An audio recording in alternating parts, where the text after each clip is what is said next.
Assalamualaikum warahmatullahi wabarakatuh. Pertemuan kita terakhir ke-15 komputasi matematika adalah membahas formulating and solving integer program. Jadi bagaimana memformulasikan dan menyelesaikan masalah integer.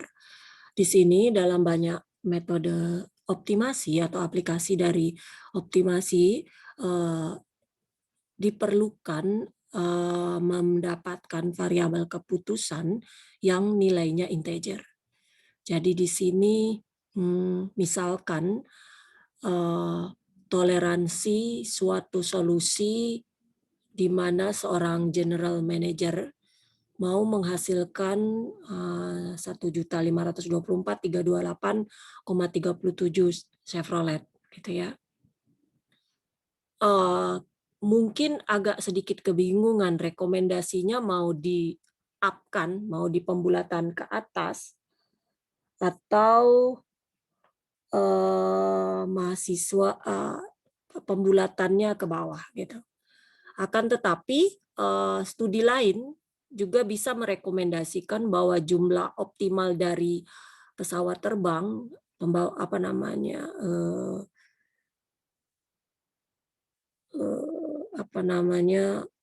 aircraft carrier ini jenis pesawat ya yang bawa penumpang itu untuk dibentuk atau dibangun itu 1,37, maka akan banyak orang yang sangat tertarik bagaimana kalau jumlah itu dibulatkan gitu, dibulatkan ke atas atau ke bawah. Jadi artinya validitas dan nilai dari model optimasi itu bisa diperbaiki jika kita membatasi variabel keputusannya bernilai integer.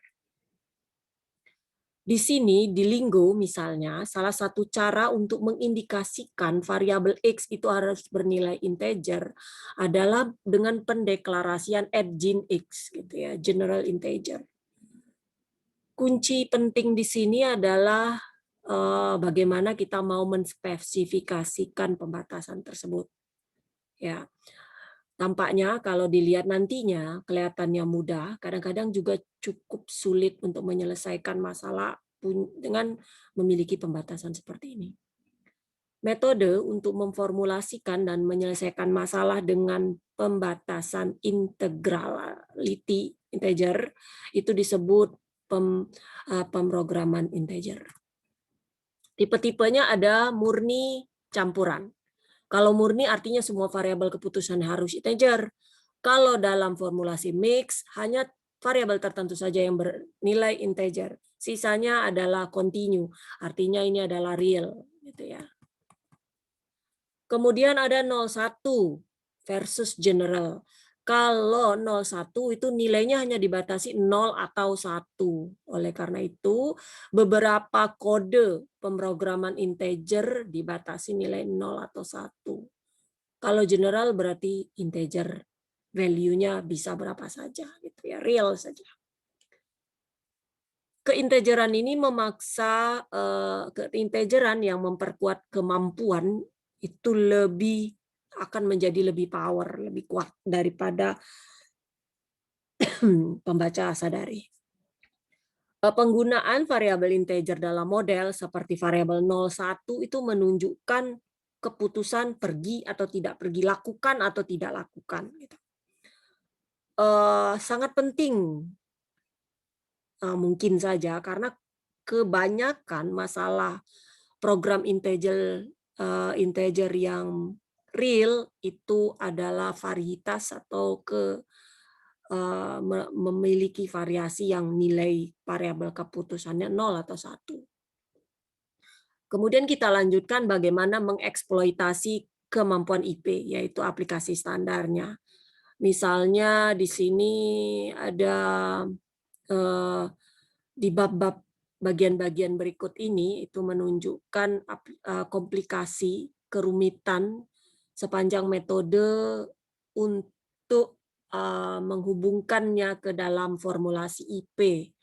Kebanyakan kerumitan yang terjadi itu hanya perlu 01 capability atau kapabilitas bernilai 01, bukan kapabilitas integer. Ya, variabel biner tersebut bisa digunakan untuk menunjukkan keputusan lakukan atau tidak lakukan, beli atau buat gitu ya. Kadang-kadang juga mengacu ke variabel Hamlet, misalnya untuk membeli atau tidak membeli, maka pertanyaannya adalah maka inilah pertanyaannya. Kemudian variabel biner kadang-kadang disebut dengan variabel bool, gitu ya, boolean variable. Jadi Hamlet tadi beli atau tidak beli. Kalau variabel bool itu karena yang menemukannya adalah George Boole. Jadi di sini beliau mengembangkan aturan untuk aljabar khusus yang namanya aljabar boolean, aljabar bool, untuk memanipulasi variabel yang hanya punya dua nilai. Dalam kasus bool, nilai itu bisa true dan false. Akan tetapi ada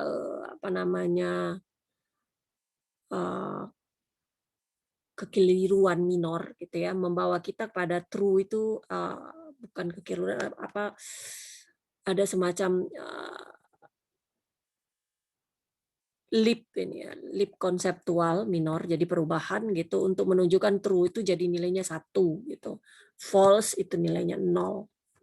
Kan tetapi metode ini dikembangkan oleh Boole, itu merupakan genesis dari modern complement, jadi pujian gitu. Strong misalnya, kuatlah seperti Boole gitu. Kemudian kita lihat representasi biner dari variabel integer general atau umum.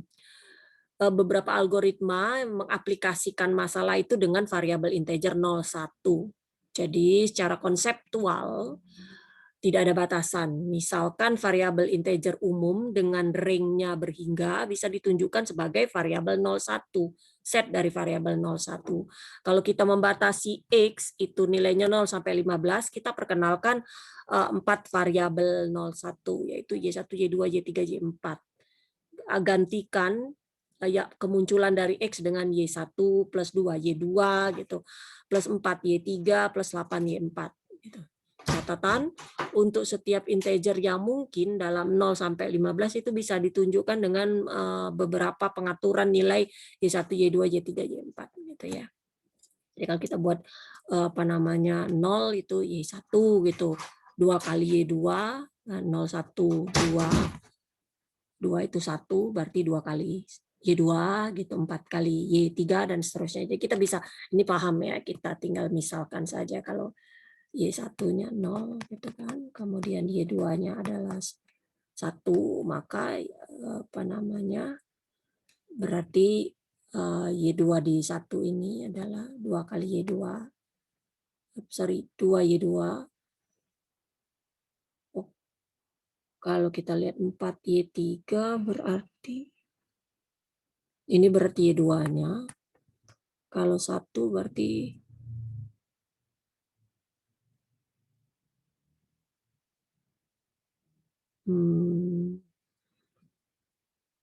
satu, 2 Y2, 4 Y3, dan 8 Y4 itu kan. 8 dikali. Kalau kita set Y1, Y2, Y3, Y4-nya, kita bisa set misalkan nilai 01. Kalau Y1-nya 0, Y2-nya 1, 2 kali. Ini 2 Y2 ini berarti untuk nilai ini gitu. Jadi Y1, Y2 gitu. Untuk 1 sendiri adalah berarti 1 ya. Coba dicek ini. 8 Y4 ini juga. Nanti coba kalian cek. Sehingga pengaturannya bisa seperti itu. Jadi untuk setiap integer yang mungkin di dalam 0 sampai 15 itu bisa ditunjukkan dengan setting nilai Y1, Y2, Y3, Y4. Buktikan jika nilai maksimum X itu adalah 31, maka kita perlu 5 buah variabel 01. Jika nilai maksimum adalah 63, maka kita perlu 601 variabel. Ya, jadi kalau nilainya 63, berarti kita perlu 0 kali 1. Kita bisa gunakan sebanyak K variabel 01. Nilai maksimum bisa ditunjukkan dengan nih 2K-1. Ya. 16.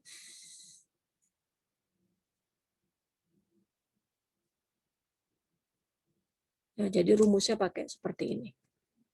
Seperti itu tadi. 2K min 1-nya ada 16 gitu ya, berarti 2K-nya sama dengan 15. Sorry. 2K min 1 gitu ya. Dengan seperti ini 2K min 1 karena kita perlu 4 variabel, sorry. Berarti kita perlu ada 15 buah. Ya, nih.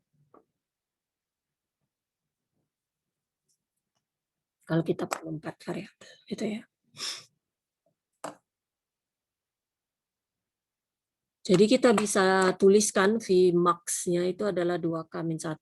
Kalau kita ambil log-nya, kita bisa observasi bahwa jumlah dari variabel 01 yang diperlukan itu disebut dengan ekspansi biner yang proporsional ke log dari nilai maksimum X yang bisa kita ambil. Meskipun substitusi ini valid, kita harus hindari jika mungkin.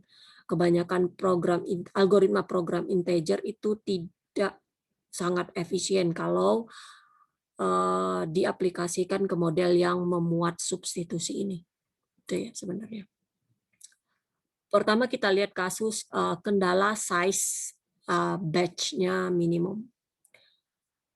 Ada ekonomi substansial pengskalaan dilakukan dalam suatu aktivitas tanpa memandang levelnya.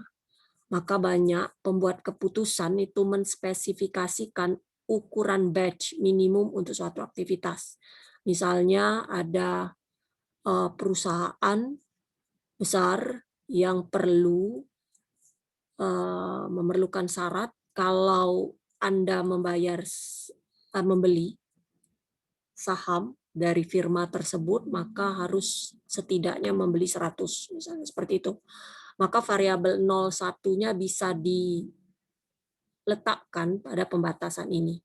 Jadi X-nya adalah level aktivitas yang mau ditentukan, misalnya pembelian saham, kemudian nilai variabel 01 yang sama dengan 1, jika dan hanya jika X-nya lebih dari 0 gitu ya.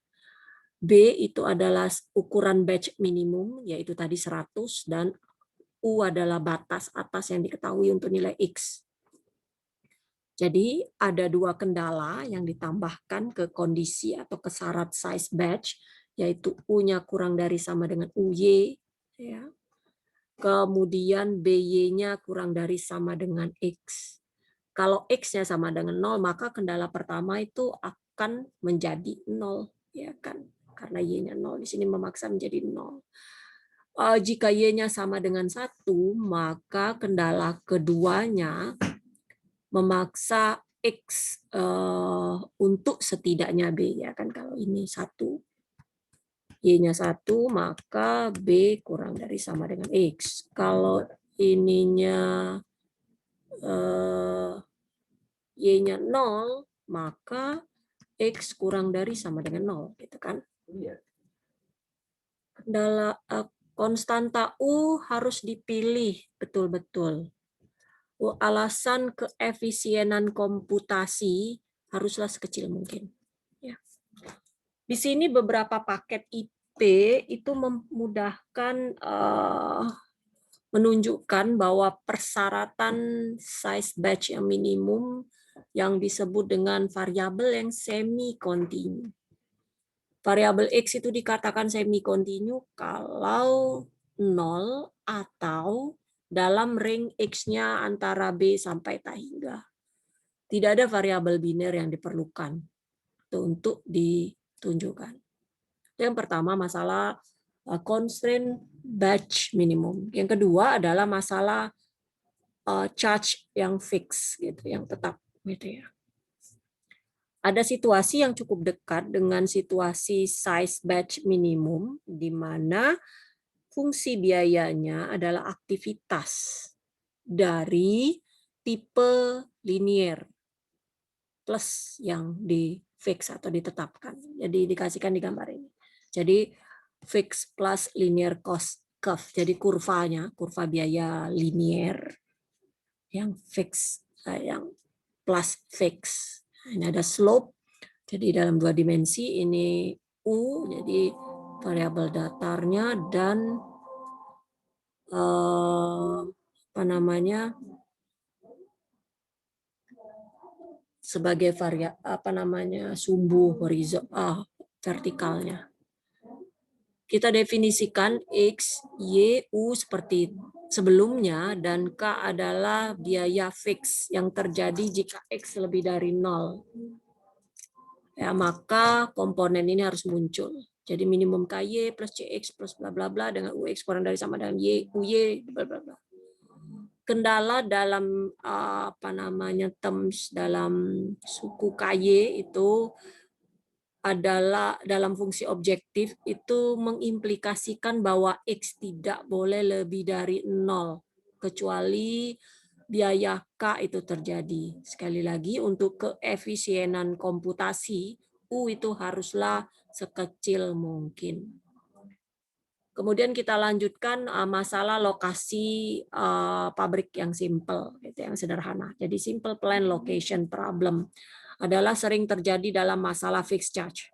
Jadi spesifikasinya sebagai berikut, ada N, ada jumlah site yang harus dibangun, yang mungkin dilokasikan atau dibuka, kemudian M adalah jumlah konsumen di titik permintaan, harus ditugaskan ke pabrik tersebut. Kemudian K adalah jumlah pabrik yang mau dibuka, kemudian FI adalah biaya fixnya setiap tahun. Kalau kita punya pabrik di site I tersebut, kemudian CIJ adalah cost per tahun dengan menugaskan konsumen J ke pabrik di site I. Ya. Tujuannya mau menentukan set size, site tempat ya. Jadi himpunan tempat-tempat di mana pabrik harus dilokasikan dan site mana yang harus melayani setiap konsumen. Situasi ini lanjutan dari masalah SPL dalam lokasi locksbox yang ditemui oleh suatu perusahaan bila konsumen ada merata di sepanjang area tempat pabrik tersebut. Itu menunjukkan site di mana perusahaan dapat melokasikan locksbox ya, postalnya, jadi pos kotak box untuk pos itu ya, yang diatur oleh bank di suatu tempat. Sudut pandang konsumennya itu misalkan katakanlah adalah 100 gitu ya, consumer point-nya, titik konsumennya. Kemudian area metropolitan di pasar perusahaan. Konsumen mau mengirimkan surat tentang pembayaran bulanannya ke locksbox terdekat gitu ya. Jadi kotak postal code gitu ya. Alasan untuk memiliki locksbox yang banyak itu daripada memiliki semua pembayar yang dikirim ke site tunggal itu adalah beberapa hari dari waktu pengiriman surat gitu ya, akan mungkin bisa dihemat. Jadi misalkan firma menerima $60 juta per tahun melalui mail surat. Biaya modal tahunannya adalah 10% per tahun. Bisa mengurangi waktu untuk surat dengan 2 hari. Pengurangan ini memiliki nilai tahunannya kira-kira 30.000. Jadi FI misalkan untuk site tertentu yang sama dengan biaya tahunan memiliki lockbox di site I tanpa memandang volume yang harus diproses melalui site tersebut. CIJ itu menentukan produknya, ya, yaitu biaya harian kapital dikali waktu surat dalam hari antara I dan J, dan volume dolar tahunan yang dikirim dari area J. Maka kita punya variabel keputusannya 1 kalau di pabrik itu dilokasikan atau tempat itu dilokasikan di site I, kalau enggak 0. XIJ1 artinya konsumen J ditugaskan di site plan I tersebut, kalau tidak 0. Maka formulasinya jadi seperti ini. FYI plus sigma, sigma CIJ, XIJ sama dengan 1, dan MY kurang dari 1, YI kurang sama dengan K, dan 0, 1 nilai variabel keputusannya. Kendala kedua itu artinya memaksa setiap konsumen ditugaskan cukup 1 site saja, karena sama dengan 1. Kendala di 3 memaksa tempat tersebut dilokasikan di plan atau plan ya pabrik, bangunan itu dilokasikan di site I, di tempat I, jika konsumen ditugaskan di site I, gitu. Pembaca harus berhati-hati terhadap bagaimana menyelesaikan masalah di atas, gitu ya, karena proses solusinya bisa menghabiskan waktu komputer, ya, computational hard, ya. Tetapi masalahnya sederhana saja. Itu kenapa muncul? Karena masalah itu adalah masalah diselesaikan sebagai masalah LP, yaitu kondisi 56-nya dibuang. Ya, gitu. Maka solusi akan cenderung bernilai pecahan. Ya. Maka ada volume yang lebih kuat yang seringkali menghasilkan solusi integer kalau diselesaikan sebagai masalah LP, yaitu kita gantikan 3 ini, 3 dengan formulasinya ini. Itu NJ1 to M gitu. Ya. 3 aksen kita tulis. Jadi kelihatannya menggantikan 3 dengan 3 aksen itu kayaknya kelebihan gitu ya, counter bukan over ya, berlawanan produktifnya. Ada 20 bangunan yang mungkin, 2 tempat bangunan yang mungkin, dan 60 konsumen, maka set 3 akan memuat 20 kendala, sedangkan 3 aksen itu hanya 3 aksen memuat 1.200 kendala. Cara empiris ada aturan bahwa exception, ya, pengecualiannya bila masalah diselesaikan sebagai LP dengan 3 aksen, bukannya 3, maka solusinya biasanya memperoleh nilai integer. Kemudian yang berikutnya adalah masalah lokasi bangunan yang berkapasitas, CPL. CPL ini muncul dari masalah SPL jika volume dari demand atau permintaan itu diproses melalui bangunan tertentu dan merupakan pertimbangan yang penting. Jadi masalah CPL mengasumsikan setiap konsumen punya volume tertentu dan setiap tempat bangunan itu memiliki limit volume pada volume total. Ada limitasinya. Jadi ada parameter tambahan, ya, di volume atau permintaan yang diasosiasikan ke konsumen J, dan ada kapasitas dari plan tersebut yang dilokasikan di J. Sehingga masalahnya masih seperti ini juga, tapi berubah yang ini. DJ, XI, kayak J, ini seperti ini.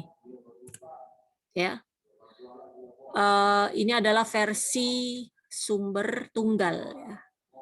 Karena variabel XIJ dibatasi 0 atau 1, setiap konsumen harus memiliki semua volume yang di-assign ke plan yang tunggal. Kalau sumbernya split, terbagi, diperbolehkan, maka variabel XIJ diberikan boleh bernilai pecahan dengan interpretasi bahwa XIJ adalah pecahan dari volume ke J konsumen yang di-assign di site plan I. Dalam kasus ini kondisi 12 itu bisa kita drop. Jadi syarat 12. Dalam split sourcing ya, yang dipertimbangkan hanya itu saja, itu biasanya tidak terlalu diinginkan. Contohnya adalah penugasan sekolah-sekolah SD gitu ya, scale SD maksudnya ke SMP misalnya. Siswa yang yang ke sekolah dasar yang sama cenderung mau ke sekolah SMP yang sama juga gitu. Kemudian ini ada contoh capacitated plan location, misalnya ada perusahaan ini, ada warehouse-nya ini A, B, C, D, E, gitu kan. Kemudian warehouse ini melayani, mensuplai konsumen di US. Kemudian konsumen areanya ada di 1, 2, 3, 4, 5, 6 ini. Gitu ya, ada beberapa opsi bahwa perusahaan ini adalah over warehouse, jadi kebanyakan gudangnya gitu ya. Jadi bisa menghemat biaya dengan menutup beberapa warehouse atau gudang yang tidak perlu gitu ya. Di sini cost per month ini dimensity-nya dari E gitu ya, dan ini ada kotanya 6. Datanya seperti ini monthly supply capacity-nya, kapasitas supply per bulannya, dan biaya fix-nya, biaya tetap per bulannya. Misalnya di penutupan warehouse A di Baltimore itu bisa menghasilkan penghematan bulanan sebesar 7650 misalnya seperti itu. Jadi bisa menghemat 7650 nih. Kalau ini ditutup yang A dan seterusnya gitu ya. Bagaimana kita akan coba bandingkan performa dari 4 metode yang berbeda untuk menyelesaikan masalah ini. Pertama loose formulation, kemudian kalau kita kendorkan dikit formulasi, kalau kita punya tight, kemudian kita punya heuristic open greedy dan close heuristic greedy gitu ya. Kalau open berarti dimulai dengan tidak ada bangunan yang dibuka dan secara berturut-turut buka bangunan yang memberikan reduksi terbesar dalam biaya sampai tidak ada gunanya untuk membuka kembali, membuka pabrik lainnya. Kalau yang close berarti dimulai dengan semua bangunan itu dibuka dan secara berturut-turut menutup bangunan yang menghemat banyak uang sampai tidak ada gunanya lagi menutup plan lainnya. Keuntungan dari heuristik 3 dan 4 itu mudah diaplikasikan. Performance dari 4 metode bisa dilihat di sini, loose IP, tight IP, greedy open, dan greedy close. Ya. Catatan, meskipun loose IP itu punya nilai optimal yang sama dengan tight formulation, tapi memerlukan 2 kali banyak waktu penyelesaian. Dalam masalah besar, beda itu bisa menjadi sangat dramatis. Gitu ya. Di sini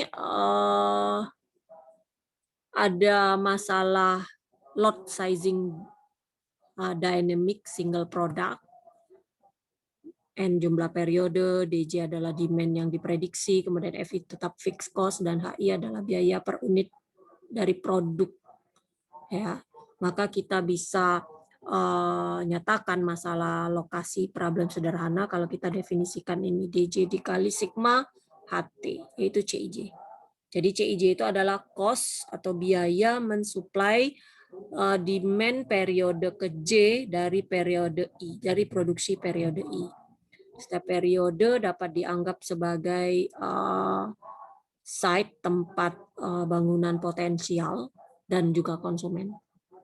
Kemudian ada juga KI, yaitu kapasitas produksi berhingganya dalam periode I, yang merupakan masalah lot sizing dinamik kapasitas, berkapasitas. Yang kasus khusus dari masalah lokasi bangunan yang berkapasitas. Kemudian ada juga pernyataan dual price dan reduce cost dalam IP. Ya, di sini untuk masalah IP murni, yaitu variabel semuanya harus bernilai integer, kita biasanya dapat nilai seperti ini, semua dual price-nya 0. Kemudian biaya reduksi dari variabel itu sebenarnya adalah koefisien fungsi objektifnya dengan tandanya berbalik jika objektifnya maksimum. Ya.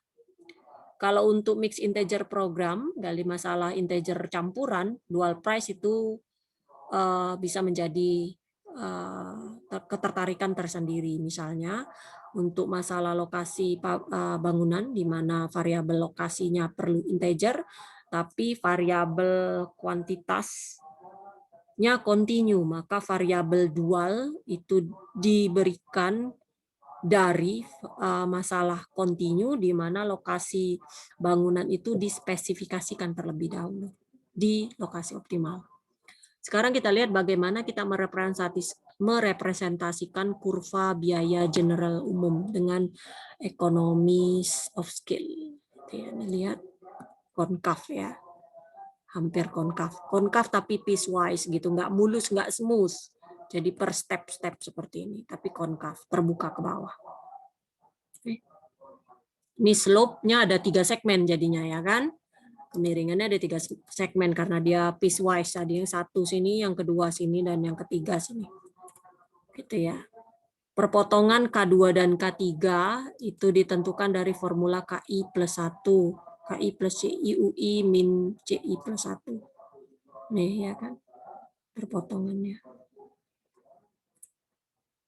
Kemudian ada beberapa metode untuk menunjukkan kurva biaya seperti itu. Pertama adalah perluasan dari pendekatan yang digunakan untuk menunjukkan kurva simple, fix, plus linear gitu ya.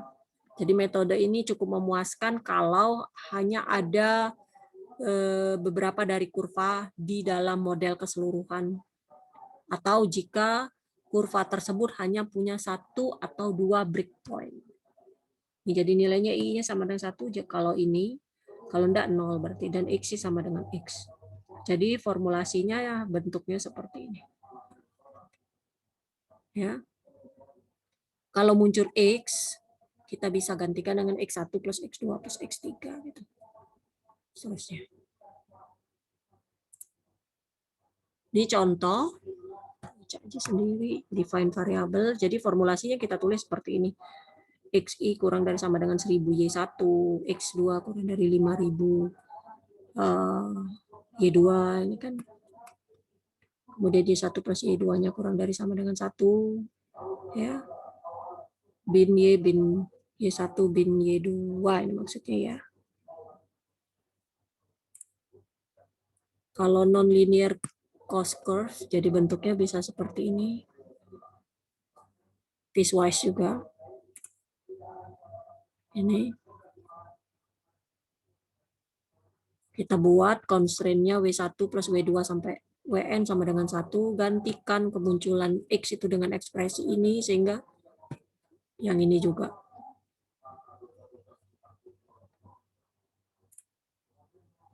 Jadi bentuknya seperti ini.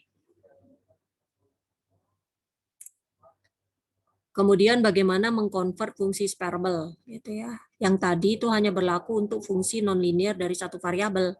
Kemudian ada standar metode juga untuk mentransformasikan fungsi beberapa variabel. Misalnya X1, X2 ini seperti ini.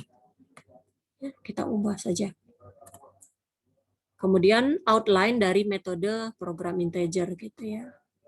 Misalnya kalau kita mau pakai metode branch and bound untuk maksimumkan ini dengan kita mau menghendaki nilainya biner gitu ya. Nah, misalnya seperti ini ya kan, pohon branch and bound-nya. Nah, karena itu misalkan gantikan masalah original dengan 2 subproblem baru, kalau 2 sama dengan 0 dan sama dengan 1 gitu kan, terus gitu 01 01 01. Kalau ini 0 ini 1 berarti kan variasinya seperti itu. Ya. Ini penjelasannya. Kemudian pohon lain juga bisa dikembangkan untuk beberapa masalah yang sama, misalnya dengan 2 derajat bebasnya, misalnya pemilihan next node-nya, node yang berikutnya, kemudian keputusan bagaimana node yang dipilih itu di-split, dibagi menjadi 2 atau lebih subnode-nya. Sama saja gitu. Penjelasannya masalah branch and bound tapi untuk 01 variabel.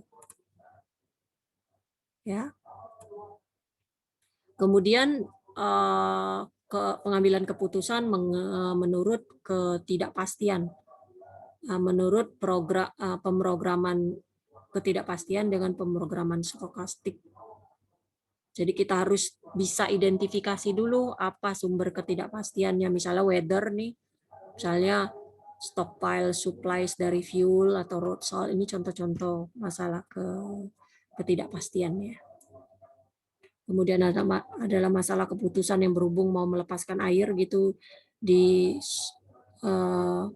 pada saat musim semi ya, untuk sistem sungai dan dam. Ini ada masalah finansial, ketidakpastian finansial, masalah politis, berhubungan dengan teknologi, masalah pasar, kompetisi, gitu ya. Nih, pendekatannya kita buat keputusan periode pertama dulu, kemudian kealamiannya, kemudian kita buat keputusan periode kedua. Misalnya seperti ini. Jadi dalam step 1, petani mau memutuskan berapa banyak plan yang berapa banyak mau menanam pada setiap musim, gitu ya. Step 2-nya kealamian, memutuskan kalau musimnya adalah dari musim hujan ke kering gitu. Step 3-nya trivial. Jadi petani itu bisa menikmati profit keuntungannya. Nah, misalnya seperti ini. Ini cord yang ditanam ini ya. Bisa baca aja sendiri. Jadi keputusannya adalah berhubungan dengan jumlah dari outcome yang berbeda untuk masa depan. Jadi tidak sama dengan rata-rata, bukannya rata-rata ya. Jadi dalam masalah ini kita tidak perlu LP. Jadi kita cuma mendemonstrasikan LP untuk masalah ini dalam persiapan ke masalah yang lebih kompleks. Ya. Ini CSB. Gitu. Jadi kita maksimumkan seperti ini. Ya. Kemudian untuk beberapa hal yang lain itu bisa dibaca beberapa masalah pengembangan, ada warm winter solution, kemudian juga punya cold winter solution, semua memiliki masalah program linearnya yang bisa kita selesaikan saja secara optimasi menggunakan Lingo. Ya, ini bisa dibaca sendiri ya. Ini kalau dia membentuk model ya, bahasa model Lingo. Oke, itu beberapa hal yang bisa disampaikan. Dan sampai batas ini adalah materi yang akan diselesaikan di UAS nanti di pertemuan ke-16. Itu saja yang bisa diberikan. Assalamualaikum warahmatullahi wabarakatuh.